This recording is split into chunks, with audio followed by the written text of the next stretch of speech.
Hello, welcome back. I'm Darcy Darkness, and this is Confessions from the Dark Side. And how are you all in this wonderful community? And today we have Confessions from the Dark Side presents Reviews from the Dark Side. And I will get the disclaimer out the way. We are full of so much adult content. Some of you may think that it's unnecessary. Some of you may think that this isn't needed. If you are one of those people, then thanks for checking us out. But I will say this only once. If you can't stand the heat, then get the fuck out of my kitchen.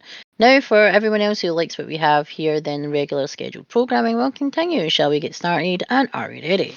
We've had, like I said, on the first podcast, this is actually, it was supposed to be the first one of this series, ongoing series, where we will review, discuss, and break down the movies from horror, sci fi, and fantasy. Whether they're new, old, or everything in between, we're just going to do it like we do when we do Confessions from the Front Seat of the Impala. Again, I'm sorry if I give any spoilers, but I like to do thorough breakdowns and discussions. So at the moment, we are going to be doing a movie that came out in 2023 called Late Night with the Devil. Have you heard of it? Let me know in the comments below. So, this is the first of many reviews, old and new, bad and good, and everything else in between. Well, what a shocker. The universe needs more direct and blunt reviews telling it how it is and what we actually thought about the movies we choose to watch. Well, look no further. We here at Confessions from the Dark Side, we can do this, and we can do it well, and in our own way. The movie is Late Night with the Devil. It's a Shudder movie that has a good audience score, which again, you can never tell, even with the critics and the audience scores. But let's delve in, shall we? I wanted to see, when I watched this movie, I actually had to watch it again because my husband and I were talking about it and how my brain processed some of the things that were happening, processed them differently. I'm giving you that first, but I rewatched the bits that I was talking about that I had taken from it because of the way I discuss and break down Supernatural. That's the way I pretty much do for every movie now, and everything I watch that I'm looking and I'm aware that so much is going on.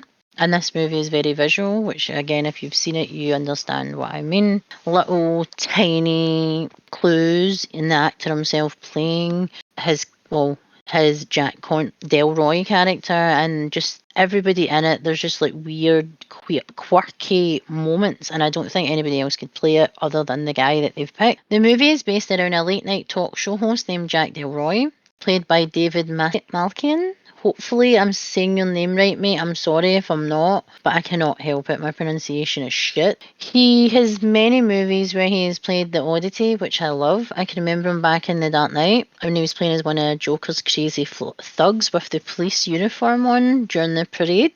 It was his laugh. He has such a memorable face and his expressions are like no one else. I look forward to seeing him in many other projects in the future. I love how he plays into his eccentricities with his remarkable portrayals of the characters he brings to life. I'm truly happy that actors such as David's caliber get their just desserts. They get what they truly deserve when they start to be recognised for the impeccable talent they are and how their craft is theirs and theirs alone. They have what others crave because this is no act, this is just them. And that's how I feel about that actor again. He's been in the Suicide Squad, he's been in loads of things, but he's played like the odd eccentric character and he plays it so well. It's wonderful to watch him and I just cannot wait to see what else he's going to be in. We have a late night presenter of a variety show in the 1970s where we had hysteria and big news on exorcisms, cults, possessions, and all the hits of these. It's supposed to be like a found footage type film in present time. It's happening on screen right now and also found footage at the same time as well. So it kind of shows you what would be happening in real time and the footage.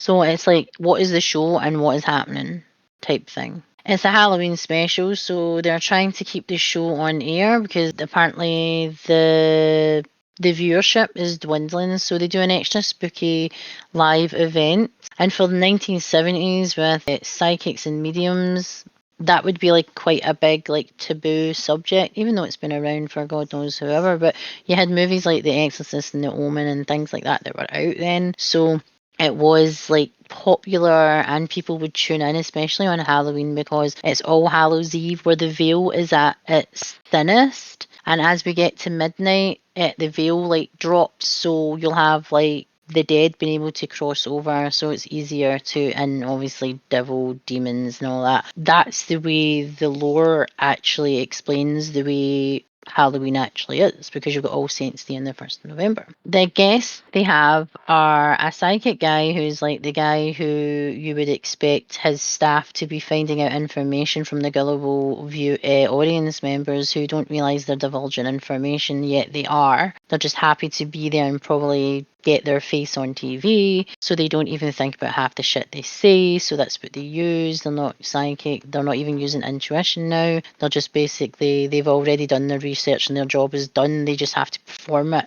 They're basically a performer. And then you have like kind of medium type thing as well, where they kind of try and act like, oh, do you know a Ron? Do you know a James? So do you know a Ray? They'll say like a name like a David or maybe a John, and they kind of do that shit. And then, oh, was it your father? No, brother. No, friends? Yeah, he's right here. Shut the fuck up. Pick fucking one of them. Do you know what I mean?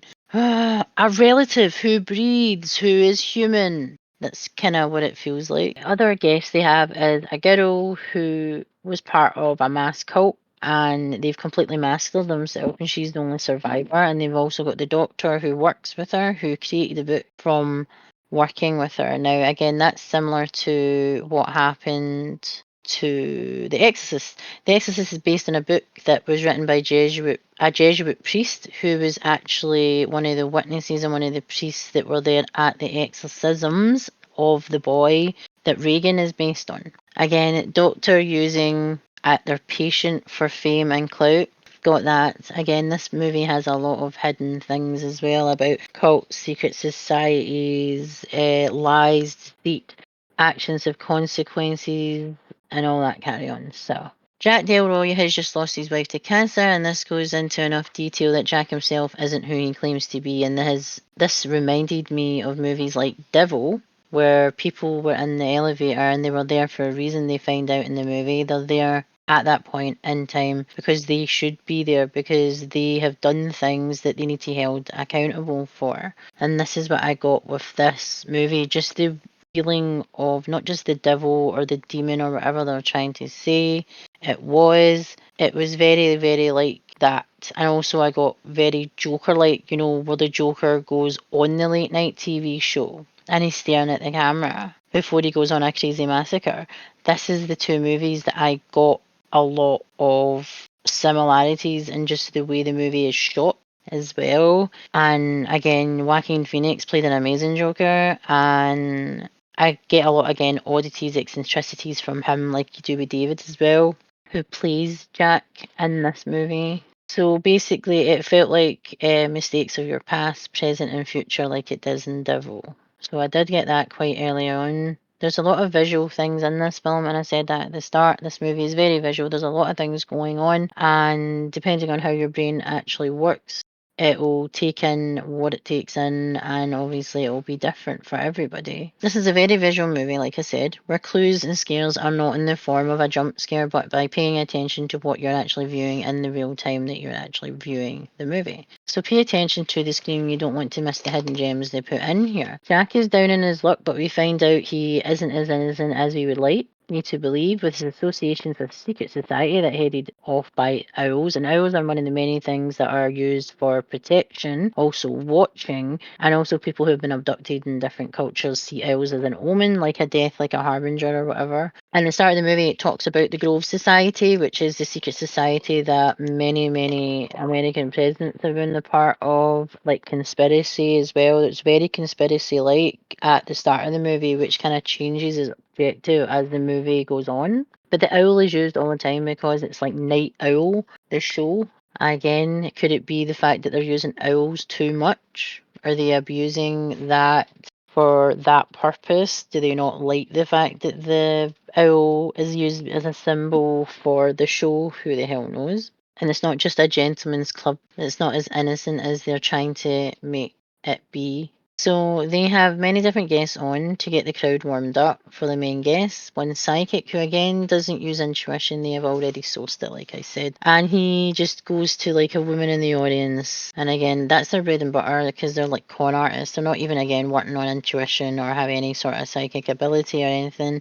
It's literally they are con artists and they're good at what they do. But this guy doesn't seem to be, because he even scares himself, because a message comes through and he says it, and he talks about a man with a wedding ring who hasn't got a wife, and a woman called Minnie.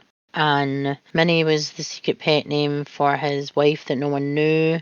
So he's freaked the fuck out that someone would know that information. How the fuck would they know that? His wife had just died and he's wearing a ring. Jack himself is really fidgety, I've noticed, and I'm not sure if it's a stim, but he opens and he unbuttons and buttons his suit jacket constantly. And yes, you do it when you sit down and you stand up. A lot of people do it. A lot of guys do it, but for comfort. But no, he's doing it while he's standing, so I'm not sure if he's doing it because it's like a stim and maybe it's something that he's not aware that he actually does, but you notice it quite a lot that he does it. So the guy basically steals himself by knowing this information, and kind of it's like he's being controlled by someone, something else, and then he tries to over exaggerate it as they do by making like physical attributes to how he's getting this information, like overplaying it, really out acting himself. He really is, and it just comes across as stupid and silly and just not believable. But it was the 70s, and people probably would have fucking believed that, to be honest. They had hysteria about The Exorcist, for fuck's sake. So there is a skeptic on saying he is honest about what he does and he's not a liar like the psychic. He also had worked with the Wardens, which again tie into the Conjuring universe a wee bit there, because again in the 70s the Wardens were used, because again they were known as charlatans as well for some of the things and the studies that they did. So after Jack's wife she'd passed away from lung cancer and she hadn't smoked a day in her life, they play on his bereavement and tie in then she died, she was innocent, yet Jack is not, with associations with the cult of the Grove, the Owl perhaps, showing that his actions have consequences, and if he wanted fame that badly, he can't have both love and fame, it's one or the other. And his wife, an innocent sacrifice for him and the cult. Sorry, the Private Gentleman's Club. The audience is full of oohs and ahs, such a simpler time, and you can hear a theremin, spooky, eerie sound effect. It was the 70s, people. They are trying to be authentic for what would be available and what would be believable, most likely, back then. So Jack seems to be nervous, and he keeps, like I said, buttoning and unbuttoning his suit. The way the set is, again, it actually looks similar to the Joker. He kind of has a look on his face, Jack. The lights are on, but no one is home when he looks into the camera. And that's another thing when I rewatched the bits that I had discussed with my husband, that the lights are on and all it's home. It's like, is he even aware of what the fuck's going on right now? He had to do that show. His wife died recently. He was obviously not doing great, and his show wasn't doing great, and he was probably told to do this show or he was going to lose his career. So he went and done it anyway, even though he wasn't ready to come back. So incredibly normal for him to actually be feeling that way or showing that sort of side of him, because he's been through a lot. So to the audience and at home watching, an owl appears saying that they'll be right back. They're talking about the cults, all the visuals of demonic faces and static between be right back and like a short musical interlude type thing that they would put up on shows like that in the 70s. They kind of still do it on like other like talk shows, I think, maybe in the States, where they have music playing or they have something else going on as they're changing the guests and maybe like fixing makeup and stuff. That's what they do here. The entity and the static is shown more and more, but it gets clearer and clearer as it's shown. The entity and the girl called Lily, who was the last child, she was 10. They said she was 10, so I don't know how long she's actually been out for, but the doctors managed to write a book and study her for a significant amount of time, so I can imagine she's probably been there for a couple of years. Don't quote me on that, because I can't really remember, because when the doctor just started talking, I kind of switched the fuck off, because it literally was like she's been using that girl for clout. The entity and the girl knew she would be on this show. Everything that happened to her, obviously, it was written, and the entity knew that this would be the outcome, because the person it needed all along was Jack Delroy, the host of the show, the man who has lost everything. Whether it was by his own hand or not, and he isn't aware of it, fame that bit more important to him, and without noticing, he's made a choice, a sacrifice, his wife, without even realising it. His associations with the society, he couldn't have gone in with his eyes closed, or did he with the promise of fame and success? See, Hollywood always has been always a cesspool of evil, and I doubt it's going to change anytime soon. Even the portrayal in this movie has made it not look like a nice place to be. So one of the audience looks like they're in their costume is a KKK member, but when it was pointed out to me, it's like supposed to be like a mummy or a ghost, yet they looked like a clan hood, and I kept looking for it, and it literally was awful. It looked like a KKK uniform, which again, back then, would have been comedically accepted. Hello, Blazing Saddles, anything by Mel Brooks, that would have literally have been classed as funny. The sidekick that was back on ends up puking black shit, as you do, just a normal day.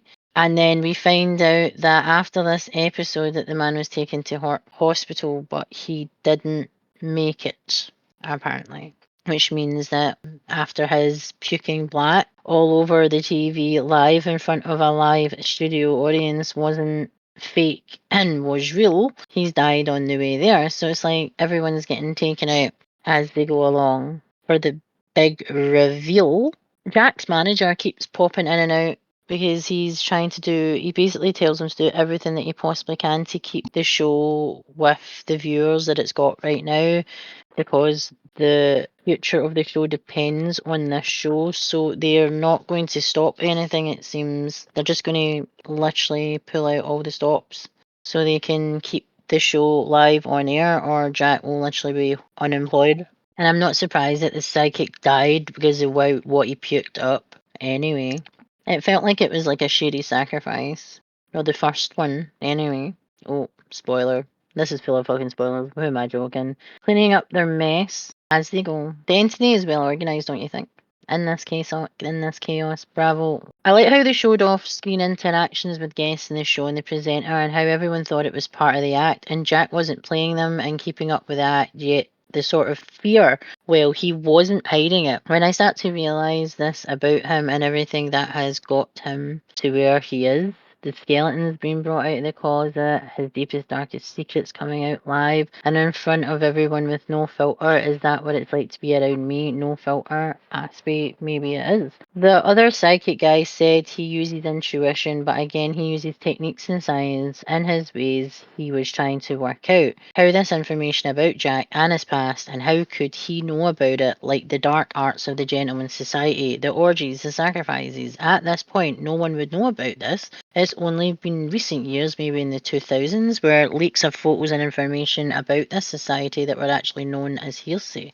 Or people said it was hearsay. When they say it's hearsay, it's usually true, and that sort of aspect. The girl came from this religion cult of Abraxas, where she grew up. It seemed to be in this cult that they created. They had a lot of blood sacrifices, and children were born in these sacrifices, in their orgies, so that they could be sacrificed as babies or young children, depending on what Abraxas would want of them. Yeah, because that's a safe place for everyone, isn't it? No. They're saying that Abraxas is like a minor, like, kind of deity, and the demon that's possessing this girl, this entity, they don't think that they're particularly important either, which again would piss off an entity. If you're basically telling them that they're not important and not powerful, that's just going to aggravate them to the point where they're just going to fuck with you even more and most likely take you the fuck out. It'll be like working up to like the big finale, I suppose.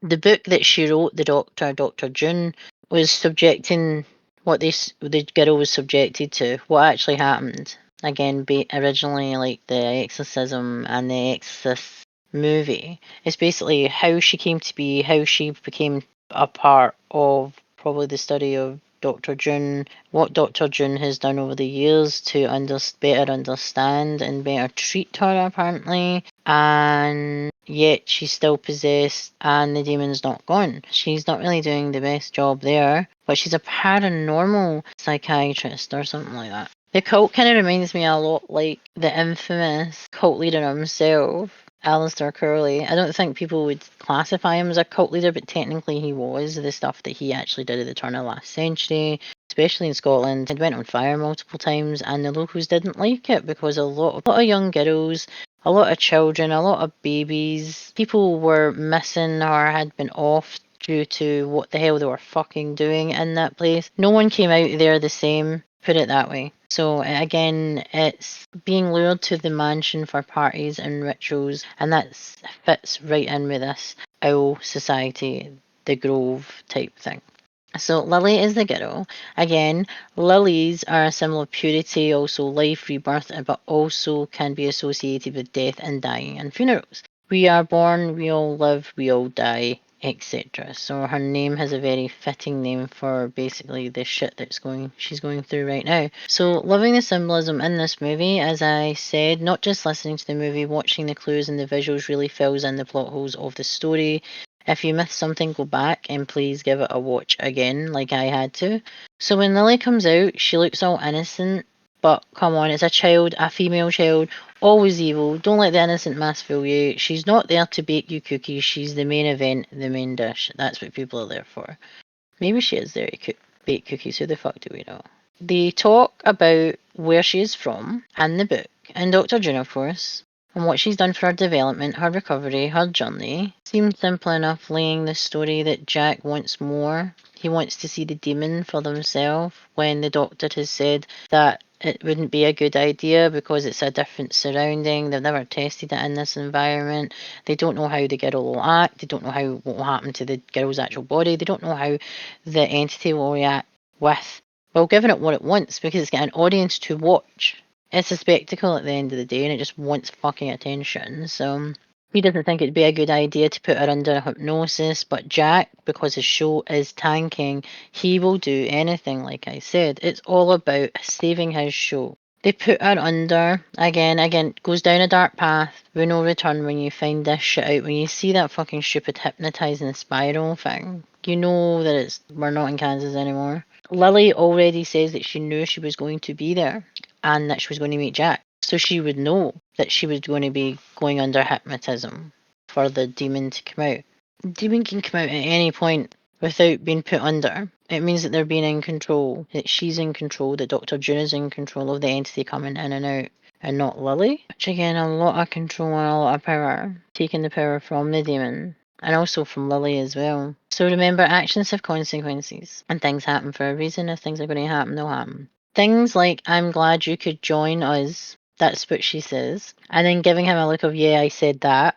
She herself tries to build a rapport with Jack. She calls him Mr. Delroy. And then she says, no, you can call me Jack. Again, the entity and the child respectful to elders. She speaks about his loss and her loss, things in common, like a trust type thing, testing the water more like. She does look directly into the camera, is like making a statement, also a bit arrogant to come on. She looks directly into the camera like she's making a statement of like, yeah, I'm that bitch and I'm right here and I just said that. And we all know someone who does that when they look into the camera. And they know that camera is looking at them and they tend to show their smug ass face about it. She does something similar. And you get that with many celebrities, and people believe that they are more than what they are. In Hollywood, it's all about fake it till you make it, but she is making sure she is making people feel uneasy with her presence. She's giving them what they want, I suppose, or what the what the TV station wants. The entity is obviously enjoying a lot of the attention that it's getting and how she's being perceived by everyone all around her. Another break and another owl is perched on more to come. Oh yes, more come indeed. We are just heating up. Getting toasty and comfy. Shall we continue on? As I've noticed, the break, it's going to kind of coincide with what I actually will say at the end. There's a lot of commercial breaks, and I don't think there is as many. I know they used to do like ad breaks where it would just be like something stupid, they'd rip the piss out of it, where it would be to break up the segment. I'm thinking that the breaks are a symbol of something else. So Dr. June wants to speak to Jack, and she tells him a good choice. So Jack and June, the doctor, speak. And she tells him, for someone who's a talk show host, he's a shitty listener. He's a lousy listener. He's not listening to what's going on. He realises that he wants the shock value and he keeps pushing her to put into situations that are against her oath as a medical practitioner, to protect, not to subject.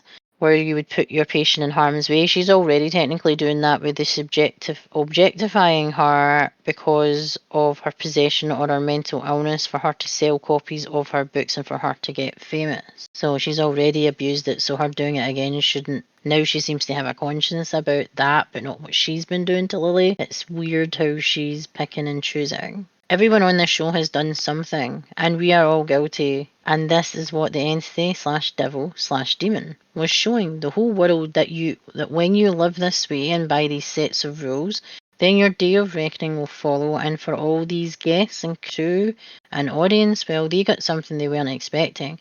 Judge, jury, and executioner for their crimes against himself and everyone all around him. Showing you the ugly picture of what greed and clout chasing can do to you in the process. When your time is up, people, and the entity knows exactly what it's doing and the part they are playing, and also the part Lily places to get them all there. See very like Devil and the Joker again there. Dr. June realises that this is all dangerous, like her conscience kicks in now.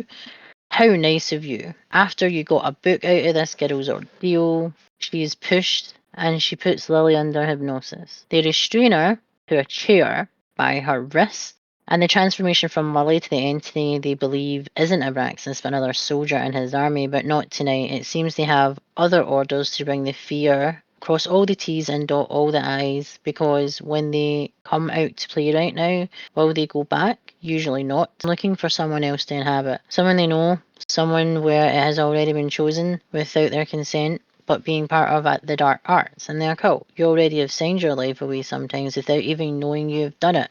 So especially in Jack's case. All Hallows Eve, like I said, is not a coincidence, maybe not, because this has been the veil between the worlds, is the thinnest, and it can bring forth the demon that's inside Lily on this day, meaning that the power for the entity, there is more power for the entity than us, as it is written already. Lily calls the minor deity, as Dr. June calls it, Mr. Wiggles, because he wiggles in and wiggles out when needed. The theremin plays without anyone touching it, and then the place goes dark, and then fires start to break out. Well, why would you piss them off? Still stronger than any of us right now. In the studio, they had a bunch of paraphernalia from that they managed to get from where Lily was from, but when the house went up in flames, they managed to recover some things. There was a skull, which looks like something you could literally buy in Temu or Shein now, and just didn't look. It wasn't a human skull, put it that way. It was just decorative. And there was this blade, and it kept showing you the blade. They showed you the blade at the start, and then it showed you it before she came out. Then it showed you it again. And Jack has handled this knife multiple times. So there's that. And this is supposed to be a sacrificial knife that's used in the sacrifices for Abraxas, or in Abraxas's name. Jack has touched the blade, and is used later on. It has a symbol of who wields it type deal. He has a connection to this blade because he's touched it. Lily says she thinks the demon is here. Well, we have seen it in the static becoming more and more clearer as the movie goes on. The doctor says to Jack, for a talk show horse, you're a terrible listener. Also, he's not paying attention to what has been happening and what has happened and what will happen either as the show is dying, and he's been trying to revive it. This is explained at the start of the movie, where they sound all very outer limits with the introduction, very mystical and creepy to set the scene. So Lily before the hypnosis looks calm, and she is very well behaved, not creepy at all. When you know the calmer they are, the worse they are. It's just a matter of time waiting for the best moment, which the demon does. It's waited a long time, it seems, for Jack. So dragging it out for the maximum effect, well, that's just entertaining and keeping the deity from boredom while it waits until the best time. Checkmate. As this is going on, we see the hypnotic spiral from the dramatic effect and how Lily changes from a not so innocent child to the demon hijacking the body and again dramatically wasting time making a spectacle of itself just because it has the attention of all now. Jack, when the camera locks onto him, he's in the middle of this. You can see he is somewhere else that is fairly normal after a loss such as his, and yet he isn't aware he has caused it by his choices. But they need you, they will do everything. Cult-like. Very, very cult-like. They will make you believe you need them and that you are lost without them. The secret society, the sacrifices, the rituals, the orgies, etc. Jack is in his own echo chamber, still processing loss and grief and now having to deal with this show dying, so it's like he's losing everything, including himself, with everything going on around him. Mr. Wiggles has been dying to meet Mr. Jack Delroy for some time, meaning he's had his eye on him long before the show, so Jack is shadier than we thought. The doctor believes she is the key that unlocks the door. No, you're the dumbass in charge of the keys that let your own curiosities and greed blow the door open instead of 1, asking permission first, 2, checking the coast was clear, and 3, always have a backup. No greed and wanting fame, though, through your book subjecting this girl to this. Yes, therapy is one thing, but recording it and documenting it for your own personal gain, shame on you. After the doctor has asked Lily to let herself go, which always makes me laugh because the entity is there all of the time and comes and goes, but now is in control when she's under sorry. The doctor thinks she's the saviour in control when she's the idiot that brought the wrong drugs to the party and hopes for the best. Dramatically, basically, effect there. Entity now in her face looks like Reagan from The Exorcist, like with like kind of cuts in her faces because they automatically think that happens. There's cuts, but there's no blood. The SFX is not great, but they're trying to sell this as a found footage film from the 70s, so I will let that go. Lily's eye colour has changed and it's really pretty actually. It's really, really nice green colour. But her stance, her posture, everything has changed. Well done to the actress playing Lily. She played it incredibly well. My purpose is here. He's here. He is referring to Jack. Like I said, always supposed to be here at this moment. The entity starts talking about Jack's past and singing nursery rhyme. Jack and Jill went up the hill, and he wasn't a good guy, and how they went up to fuck each other's brains out. Jack and Jill went up the hill to fuck each other's brains out, but it says it really creepily.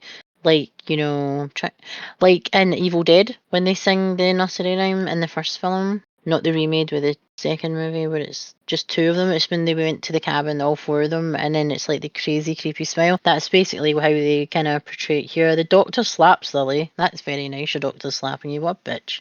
She mentions, I have seen you before with the tall trees. Now, from the pictures released a few decades ago now of the Owl and the Grove Society, it's masked and masquerade figures within tall trees in a forest, obviously, which again they showed at the beginning of the movie was pictures of like the owl mask of obviously the head of the Oil Society and its disciples, tall trees, fire, kind of.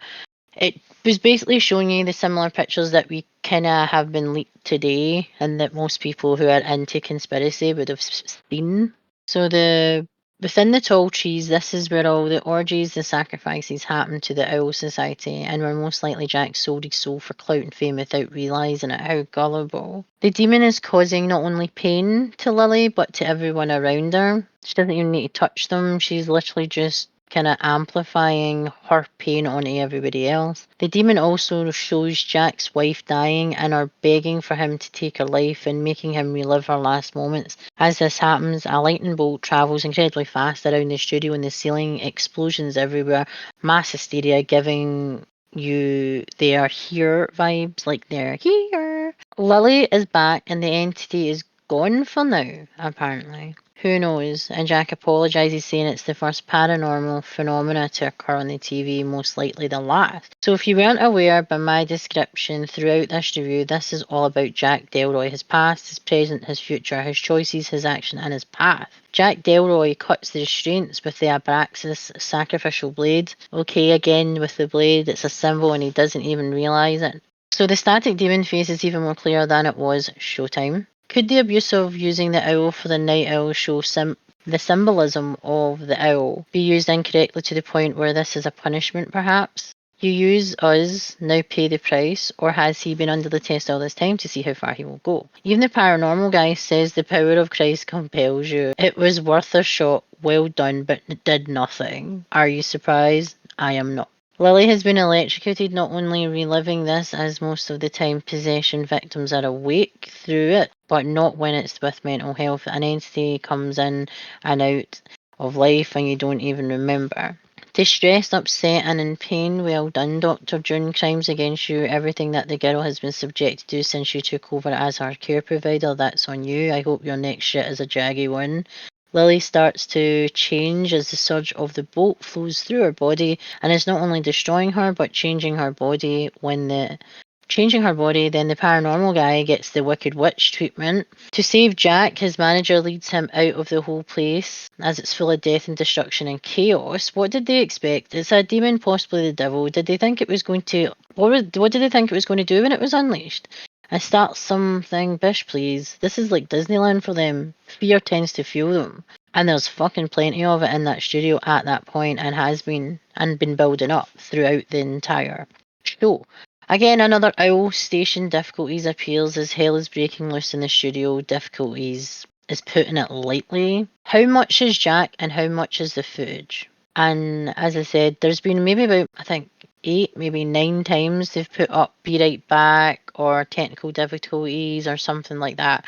I'm kind of seeing it since when I'm reading my discussion and my notes out right now, that it seems that for every time they put up the owl, it's like a little break in Jack, it feels like, and his personality, and it's breaking him, his mental capacity, everything that's going on around him. Like he's having a full on psychotic break himself. That would actually explain why he acts the way he does, the way he has been acting when he's been freaked out about things. Is like, has that been like a, not like a totem, but something like drags him from where he is to where he's supposed to be, you know, in his brain? Has he been living in his head? That's the kind of thing I feel like every time they put up the Be Right Back or One Moment Please. Yes, they're using the owl and stuff to coincide with everything that he's involved with out with work, but he's also dealing with grief and loss and everything else, and not being ready to come back to work. That would take its toll on him. Jack feels like this is the moment where I felt like when I was reading through the notes, that the Be Right Back type thing was like him actually mentally breaking in his own head, was when he ends up in like a skit type thing. Like, you know, they used to do skits and stuff. I don't know if they still do them on late night TV. We don't really have shows like that here in the UK. So again, let me know in the comments if they do that, like wee skits and shit. I don't really particularly pay attention to late night American TV. I just don't find it interesting. So it's one point that he's in his head, but the audience is also there, and it's like he's wound up to the point of breaking. Is it going to happen? He doesn't want to say stop. He has control, or he thinks he has control. Oh, gullible, how gullible he is. I was about to call him Sam Winchester because he was literally acting all Sammy Winchester with his gullible actions. Confused as Jack is the hypno wheel, or it has the hypno wheel. It's spinning images from past, present, and future, like the occult, the owl, and everything else in between. Welcome to the family. Final sacrifice, owls, and there's a goblet. You see him from the past where he's holding the goblet while he's signing the contract for his show. Like he's kind of, his mind is like kind of obscure at this point, and it's like skewed to the point where the things he's seeing, is it from the past? Is he like been filling in the holes and the gaps himself, the way our brains tend to do, but it didn't actually happen? Is he hiding something? Who the fuck knows? Final sacrifice, owls, goblets, past choices have they caused his wife's untimely demise for his future success? So there are a few people, some who look familiar to the memories of the tall trees and the sacrifices, the orgies, I like to use that word. What secret society doesn't? How are you supposed to keep you in check without an orgy or 3 to celebrate the fruits of your labours, etc.? They have Jack, they start howling and making bird noises, like well-adjusted adult. His final initiation, he drinks from the goblet that was in other parts of his memories, signing the contract and things like that. And it's like his head, he's seeing his wife. For him to become number one, he had to live and then lose it all. He had to be broken to be built back up and be humiliated in the process for him to succeed in the future. He had to give them everything without even realizing that his past choices led him to where he is right now, and that the people lost along the way, so he would become number one. It's a lot to take in, it's a lot to do, even if he wasn't aware of everything he did. He stayed, he didn't walk out, he continued it. What else could he do but try and live his life after everything? His reward after this, to be finally accepted into the Grove and now he can finally reap the benefits of his sacrifices made to get him to this very night. But wait, that's not all. When you think you've figured it all out, you realise what he is seeing and what you are seeing isn't exactly what's going on. And the conclusion is, what is it all in his head? Was this his downfall, the sacrifice for him to make the final one? At what cost? A mindfuck, a breakdown, being trapped in your own world, using the devil to make excuses for your actions. It's a mystery. Depending on who you watch it with, you may see it differently. Is that what the writer and the director wanted all along? It feels as if it was open for personal interpretation, which again you can discuss in the comments below. Mr. Wiggles needs a host. Was Mr. Wiggles good or bad? Was Mr. Wiggles the reason Jack needed someone to take the blame for everything? End transmission static. What are your thoughts on Late Night with the Devil? Was it a mindfuck for you too? What did you take away from it? What did you think of David Dasmalkian? Sorry if that's not how you pronounce your name. How do you think of his performance? Do you think he played it very well? Do you enjoy him as an actor? Do you enjoy seeing him in these weird, eccentric type movies? The movie itself got a good review, I'm sure. Late Night with the Devil. Yeah, it got a 7.2 out of 10. It also, a lot of people have said that they were disappointed by it, but they enjoyed the way the cinematography was because it blended with the black and white and colour, like the real life and the things and the commercials and things like that I have touched on. Seeing if it's got a tagline or anything, I don't really see it. It usually tells you at the bottom of IMDb. Yeah, again, one of the main quotes is possessed and singing Jack and June went up the hill to fuck each other's brains out. That's hilarious. So they're saying that the Carmichael character is very clearly based, including physically, on the real life James Randi. Randi was a talented magician who became a famous psychic debunker, and he started an institute that offered a large reward to anyone that could reproduce their supposed paranormal powers in controlled conditions. Over decades, nobody was able to win the money, and that's what he actually does in the movie. He offers $100,000 or something like that, and I think it's probably close to $1 million now, or even 10. Who the fuck knows? But he offers it, and that's like the inside joke that you can't because you're talking shit. Basically, he's trying to prove everybody wrong, even though he himself tries to portray himself as that as well, even though he is not. So the girl who plays Lily, his name is Ingrid Torelli, and she's an Australian actress, apparently. So she's again been in a few different movies. Hopefully she's not typecasted as possessed child. You never know. If you like content like this, go check us out on the Confessions from the Dark Side social media platforms. Twitter, Instagram, Facebook, YouTube, Amazon Music, Spotify, and Buzzsprout. Let us know what you think all over in our social medias, and let's get chatting about this topic, all the topics. Let's grow the community and spread how awesome the horror community is. If you want to get to know us as individuals, then you can check us out on the links below. I am Darcy Darkness. I have a YouTube, an Instagram, a Twitch, and a Kick under my account, which is Behind the Mask Reviews. The spelling is on screen right now. Lunar is Lunar X Rising at YouTube, Twitch, and Instagram. And if you need to reach out to us at any point via email, you can contact us at confessionsfromthedarkside@gmail.com, Behind the Mask Reviews @gmail.com, and that's me, Darcy. And Lunar is Lunar X Rising at gmail.com. And that was Confessions from the Dark Side Presents Reviews from the Dark Side, and that was Late Night with the Devil. And I'll see you in the next one. Later!